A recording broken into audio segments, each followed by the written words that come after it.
I got surgery in 2020.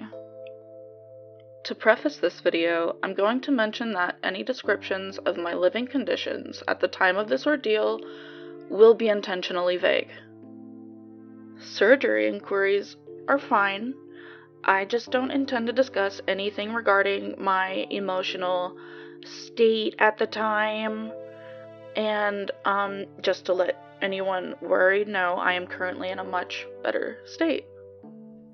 I'm sorry for the stiff intro, but as you can guess, it's kind of uncomfortable.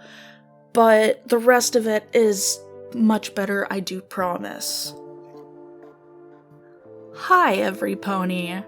It's been ages. It's been years. I passed away. I got better. It's really nice to see you again. I can't see you. Hi. So, in the beginning of 2020, I moved to Pittsburgh, Pennsylvania. And as, I think so many people know, that's also the time COVID kind of became much more impactful on the population, so it was not a good time to be moving. As you can guess. Pittsburgh is a pretty big city. It's very, very large, and while I'm not very familiar with most of it, I did become very familiar with its gender-related care and facilities. And now, given this, I do have to actually give you more context, so I'm sorry. So, oh my gosh. I grew up as a little girl who developed pretty big issues with my body, especially come the years of puberty. I will mention it now, and it is mentioned at the end of the video, but I do now contribute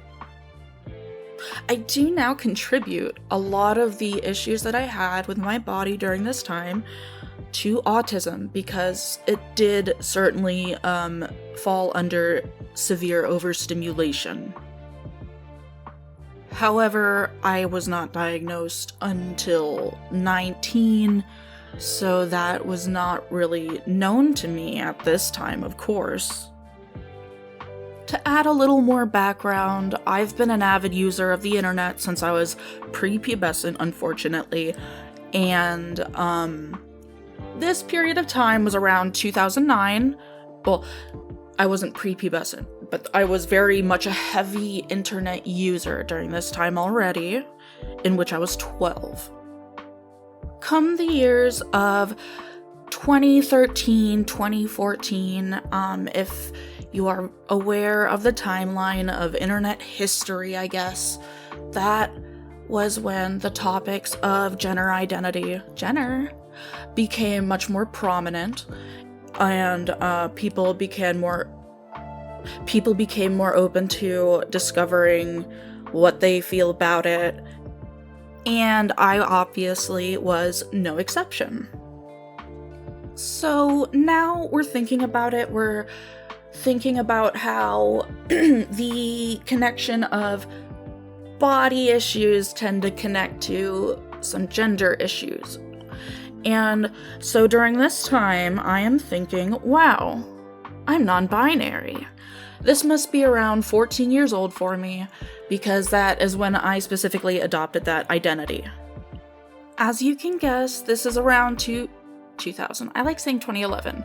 Around 2011, I am thinking about this to describe myself, but as many people do, especially in their teen years, and especially when struggling with this issue, they tend to feel very, very much shame. And I also felt a lot of shame, and so I kept it very private for a couple of years, and I eventually came out about it online, and I started adopting they/them pronouns at 16. I just plastered it on my profiles, and I was like, hey, this is what I use.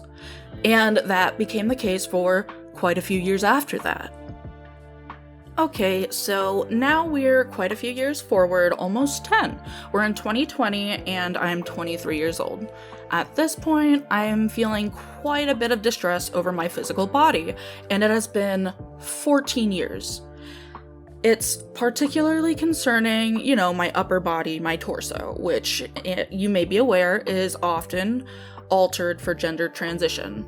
Now, combining this intense and very specific disdain for my body, and knowing that gender transition tends to be associated with that treatment, or with treatment for that issue, I set my mind on surgery in my mid to late teens, probably by 2014 when I was 17. I had mastectomy on my mind. Unfortunately, knowing this potential solution and thinking that it was completely out of reach, I did fixate on this, and I did get worse and worse thinking about what my body was made of that I wanted to change, but I couldn't do it, whether it be my circumstances or my age or some other type of issue at the time. And it worsened my mental health. Quite a steady decline after that with that issue.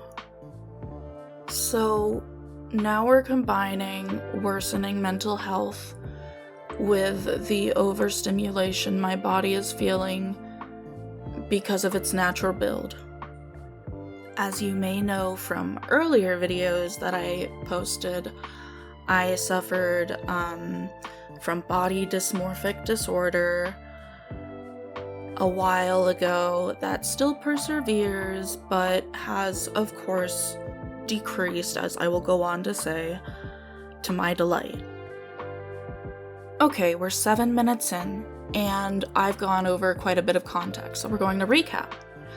So, we're combining a few sets of things that can make a person quite upset, and under my circumstances, I tend to get extra upset over things that should not cause that unless you have some type of brain chemistry cause. So, these are the things that are setting me off. I am experiencing teen girl body issues. Body image issues in particular. Intense overstimulation from my body contributed to autism, because if you are aware, feeling too much at once is not very desirable. And if it's your natural state, you may, no one's gonna be happy if they're completely, overwhelmed all of the time. It's very hard to deal with, especially as a teen. But come these years, with my familiarity with the internet, I also become familiar with gender identity, and of course, gender transition. So, now we can return to the start of the video. In 2020, I moved to Pennsylvania. During this time, I became more familiar with the local gender care facilities and providers.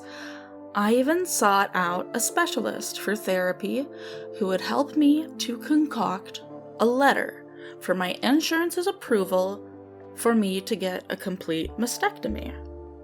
To contribute to this, I consulted a surgeon who accepted my insurance, and a team of specialists came together to evaluate the situation as I was told by my therapist, who attended. As you can guess, they felt that my suffering warranted surgical intervention.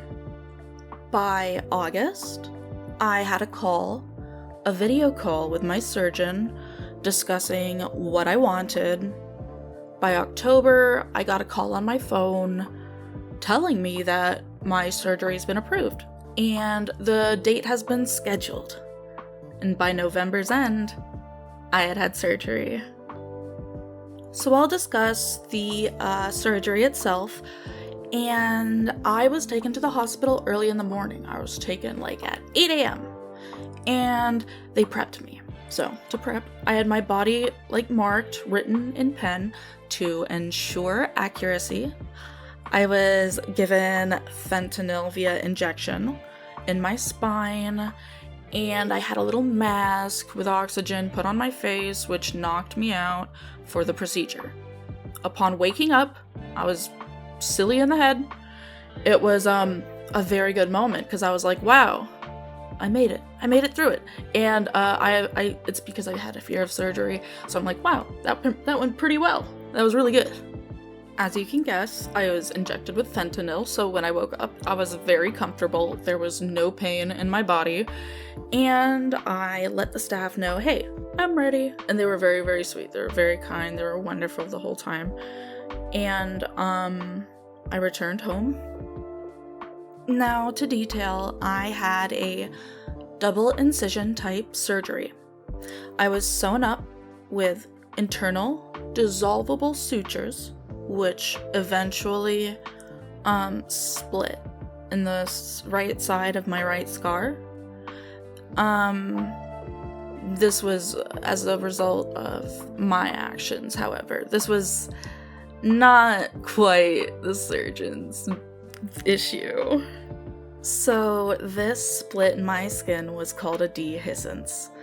And I of course was very, very freaked out when I first saw it. I immediately contacted my surgeon, who was very, very helpful with it. He was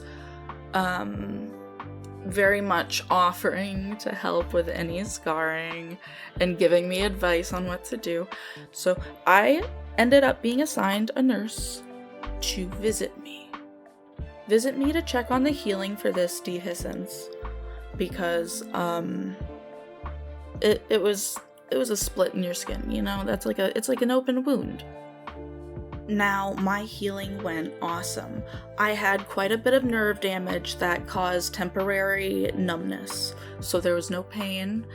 The dehiscence was very, very jarring, of course, but the worst experience of that healing process would have been the removal of those tubes that they put in your sides so that you can drain any healing fluids.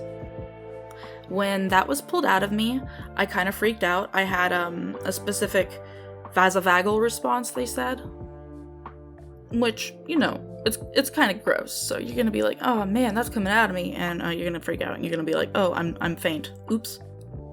I think I healed pretty well within about 2 months. And the complication that I had, the dehiscence, was likely caused by me being resorted to break that don't lift more than 5 pounds rule, which I kind of had to do. I was taking care of 2 cats on my own, living alone, and I didn't really have anyone to help me there. Pain, on the other hand, was not a big issue for me until it came to sleeping, because, you know, I was asleep. It's hard to control your movements when asleep. Pain was managed very well, and that's just probably a result of my body's pain tolerance mixed with the proper prescriptions. Now, as I mentioned in the beginning of the video, this all rushed right through the era of COVID-19. So, it was a little awkward during this time to heal, and living alone while healing with that, I did come to certain conclusions. Physical stimuli is the bane of my existence, and as a result, I sought out surgery, which ultimately, I am whimsical about. I'll be honest, that period of my life really sucked. It was one of the worst times of my life, followed by the worst time of my life. And so I was emotionally so distressed. I was like, oh man, this sucks. Everything sucks. But after I got that, I'm like, wow, now at least an actual weight has been lifted. And then I came out of it being like, wow, all that's over and I feel awesome. Nice. whatever it is, thanks for listening, and I hope you found the anecdote interesting. Worth listening to for 15 minutes. Yeehaw! Goodbye.